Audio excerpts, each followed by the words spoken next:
The story begins in the future, where rapidly changing weather caused the ocean levels to rise dramatically, pushing humans to decide to settle in space. To make this happen, shelters were built between Earth's and the Moon's orbital planes, and over the years most people were moved there. Once people had settled in well, shelters 8, 12, and 13 declared themselves the Adrian Republic and started attacking the other shelters. This sparked a war that lasted for years between the Allied forces and the Adrian Republic. Meanwhile, back on Earth, human life had shrunk down to just making ammo for the robots being used in this war. The best soldier in this army was the famous Captain Molly. Right now, she was in an empty city. After an explosion, she opened her eyes. As she got her bearings, she saw a bunch of robots coming right at her. Without wasting any time, Molly started defending herself. Using her sharp shooting skills and cleverly using the hook attached to her weapon, she began taking down enemy after enemy. Humanoid. Beating the robots wasn't too hard for her. But then, a new four-legged, pretty tough robot showed up, and taking it down alone wasn't going to be easy. Molly smartly switched positions by hiding in different spots, and when the moment was right, she attacked the robot so fiercely that it got engulfed in flames. But the robot wasn't about to give up that easily. It had its own fire extinguishers and put out the fire in no time, ready to fight again. Then Molly used her hook to set up a trap. As soon as the robot came close, she activated all those beams. He dropped it on her, trapping the robot right there. Then Molly hid behind a car so she could take her last shot. But the next moment her eyes caught a little doll hanging from the car's mirror. For a few seconds her attention drifted. Taking advantage of that, the robot fired at her first. Molly fell hard backward. When she looked at her broken hand, she was stunned. She realized she was actually an android and she had no idea until then. Suddenly an alarm started blaring and the whole city vanished before her eyes. It started happening. Eventually, the truth came out. It wasn't the real Molly. The real Molly had died a few years ago during the war. Now, a team of scientists was using a copy of her brain to create the ultimate soldier android, which could be mass-produced and sent into battle. But so far, they hadn't had much success. During simulations that recreated Molly's final fight, the android kept losing at the exact same moment every single time. The biggest problem was no one could figure out why she kept failing right at that point. It used to fail every time. The head of the whole team was Molly and Sophie was her daughter. Every day, Sophie had to watch her mother's face fall again and again. Roy, the project director, was also part of the team. He decided to give a special presentation to some top army officers. His goal was to promote their Android app, which they were calling Jang-E. Roy's presentation included fancy food and the entire history of the war. But the soldiers weren't interested at all. They told him to move past all the things everyone already knew. Then came the video. It was shown how Molly's neural cortex was being understood and converted into data. Using this data, the most advanced command AI was being developed. Then Sophie showed how the simulations were also learning how Molly operated, but the soldiers quickly spotted a major flaw. This android still hadn't managed to get out of the simulation, and the whole point of the project was that if Molly hadn't lost that final battle, the war would already be won. Until the team figured out the secret behind Molly's mistake. The government isn't going to invest. After the presentation ended, Sophie and Roy had a private chat. Roy reminded her that he's always got her back. He also said the chairman had high hopes for Sophie. Roy had started working for the chairman 10 years ago. But he knew Sophie was just a little girl when she was brought here and she'd lost her mom. That's why Roy wanted to keep a good relationship with her. Anyway, later Sophie started checking out the new model with the new officer, Sam. Now Molly's mind was racing. Some parts were activated because its brain still thought it was human. That's why fake Molly got really scared when she saw her robotic body. She started writhing in pain and screaming badly. Then Sophie immediately shut down her sensors. As soon as the pain stopped, Molly burst out in anger. She yelled, "What the hell did you do to me?" After checking, they found out that the copy of her brain was way too damaged. It was impossible to work on it further, so Sophie ordered to destroy that model. Now, the day's work was done. Sam took the chance to say how excited he was to be working here. He said he had always been a huge fan of Molly. To him, Molly was a true hero. But Sophie explained that Molly never actually wanted to be a hero. She joined the war just to pay for Sophie's treatment because as a kid, Sophie had a tumor in her lungs. Every time her mom went to war, Sophie would cry, and on the day Sophie had her surgery, her mom passed away too. Sometimes Sophie would think, maybe her mom regrets this sacrifice and hates her for it. Hearing this, Sam said she could just ask the android since it has all of the real Molly's memories. Sophie said she'd think about it, but it seemed like she was afraid to know the truth. After that, Sophie got on the local train to go home. There, she saw a mother with her child, and it reminded her of the last day she spent with her own mom.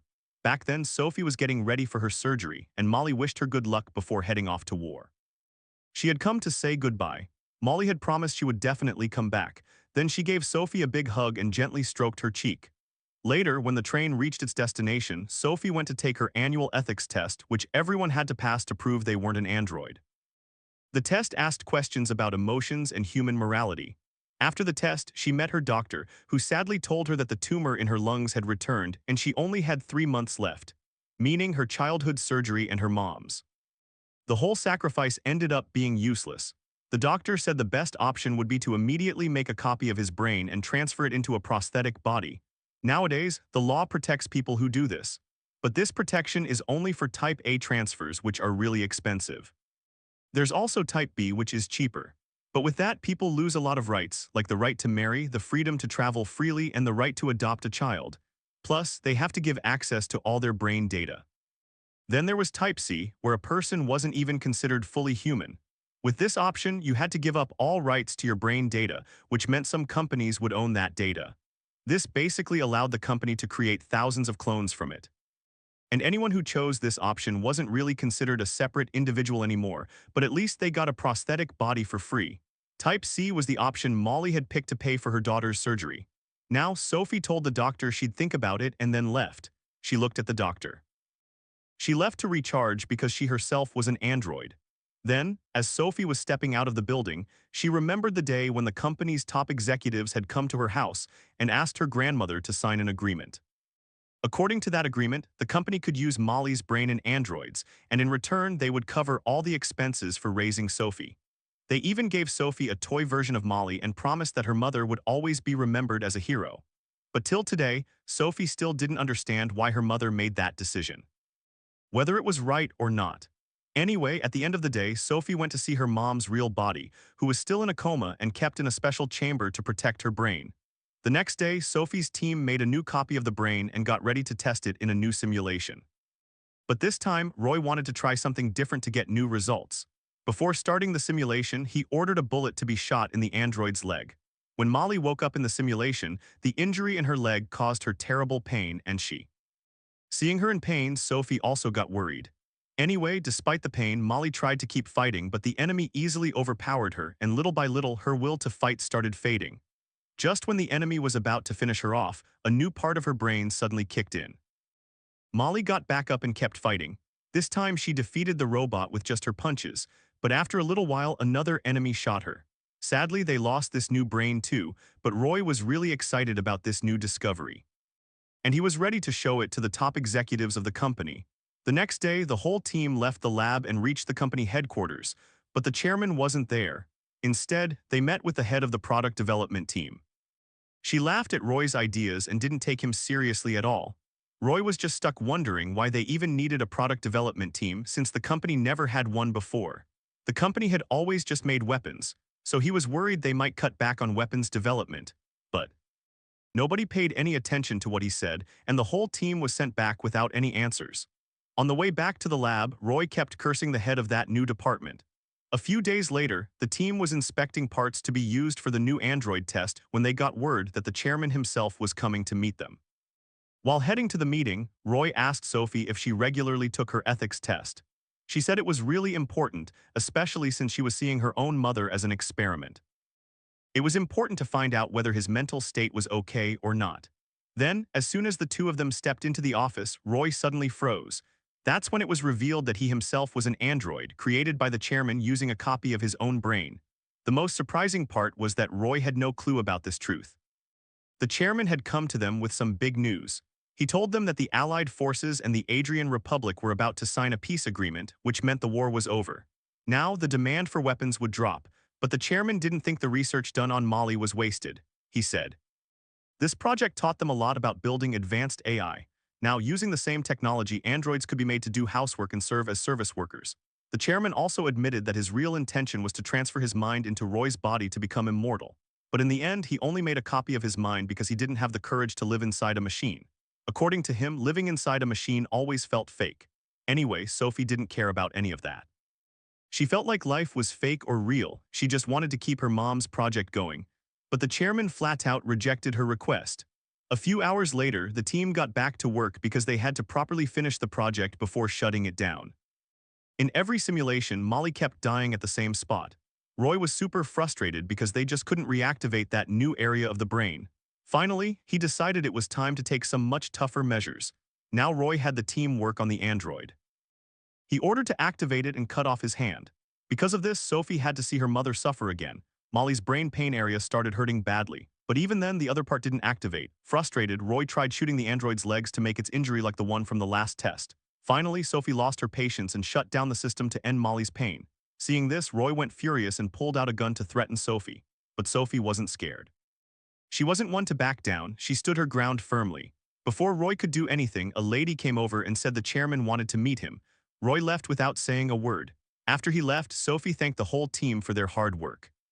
Now it was time to shut the project down for good, but she made sure to tell everyone to gather all the project data and send it to her. Then, after a while, ignoring the pain in her lungs, Sophie started going through the data. That's when she discovered something shocking. Someone had.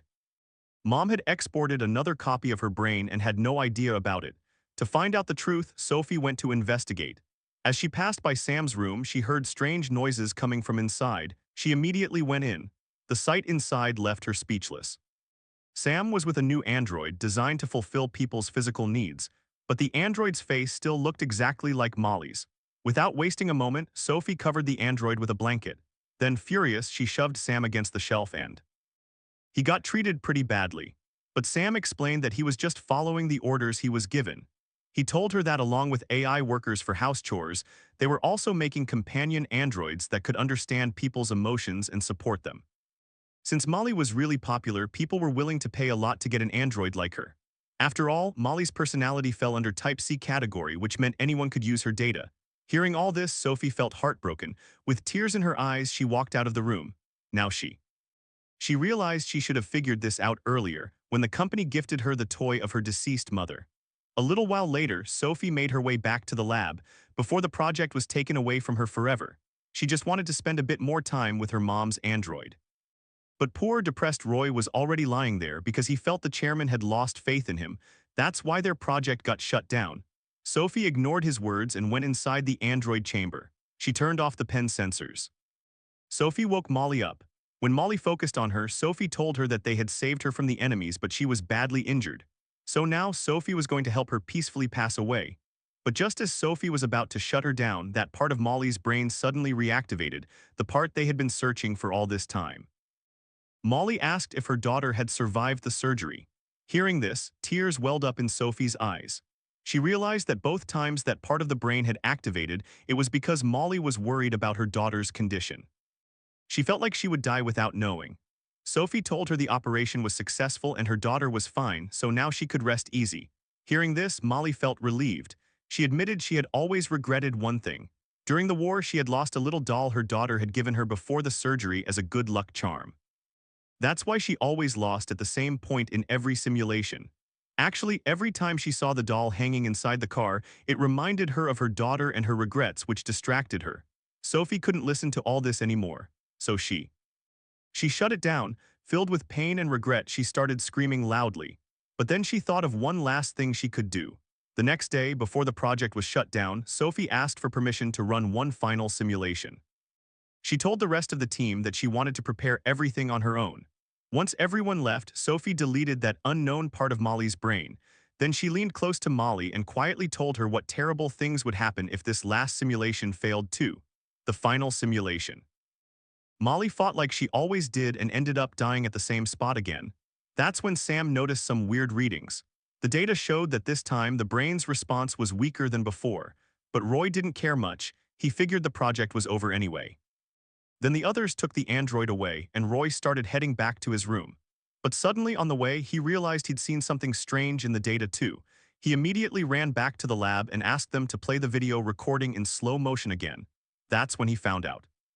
Turns out Molly wasn't actually shot. She was just pretending to get shot and, as always, collapsed at the same spot. As soon as Roy saw this, he triggered the emergency alarm. The moment the alarm went off, Molly knocked out the employees who were taking him away. While everyone was scrambling to handle the emergency, Sophie rushed to the lab and deleted all the real data from the project. Molly started looking for a way to escape. And during this, she ended up in a room full of dozens of robots that looked exactly like her. She was just beginning to realize what was really going on.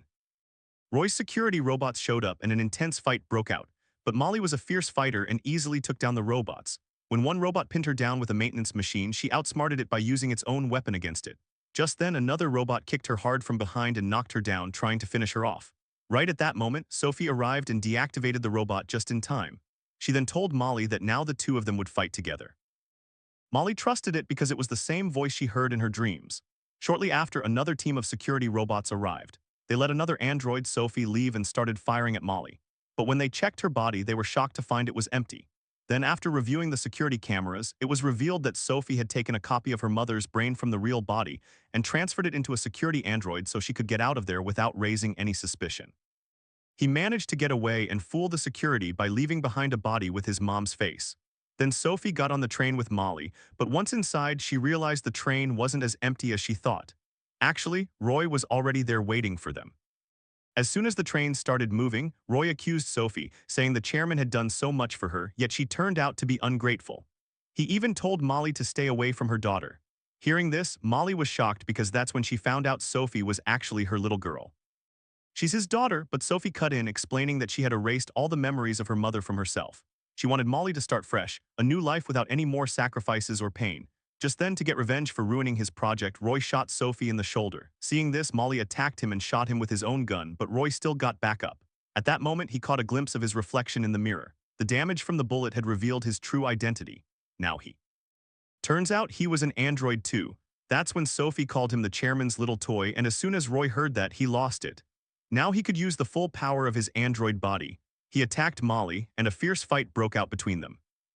The fight was so intense that they started throwing each other around inside the train cabin, and the whole train started shaking violently on the tracks. Within moments, Roy shoved Molly out the window. But Molly deliberately let go and, hanging outside the train, swung around to the other side. She slipped back inside through the window. Meanwhile, security robots arrived on another train. They connected the coaches of both trains and came to take on Molly as well, but Molly easily took them down with her precise shots and quick attacks.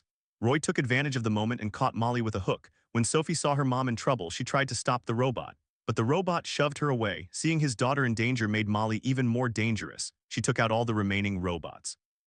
He wrecked everything and kicked Roy off the train. But Roy used a robot's hook to climb back in. Now the fight was on again. Meanwhile, the train reached the city. It was clear neither of the cars could swing in the air for much longer. Then Sophie found a weapon dropped by the robots. She fired a hook that Molly caught. This way, she pulled her mom back into the first car. The second car fell down and Roy went with it. Finally, the train entered the hilly area. She stopped as she reached there. Now Molly wanted to treat her daughter's gunshot wound, but both of them started hearing sounds of the police getting closer. Then Sophie quietly said that she didn't have much time left anyway. Sophie wanted Molly to run away from there and start a new life, where she could live for herself instead of constantly worrying about her daughter for the first time. After thinking for a moment, Molly agreed. But before leaving, she hugged her daughter tight and gently stroked her cheek, just like she used to when she was a child. She used to do that. Seeing her mother leave, Sophie silently said goodbye to her in her heart.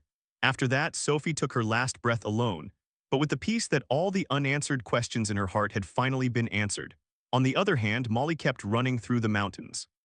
She was moving away from everyone who wanted to use her again. Now, at last, she had something she never had in her whole life, freedom to live on her own terms. If you liked the video, give it a thumbs up. Don't forget to subscribe to the channel. See you in the next video.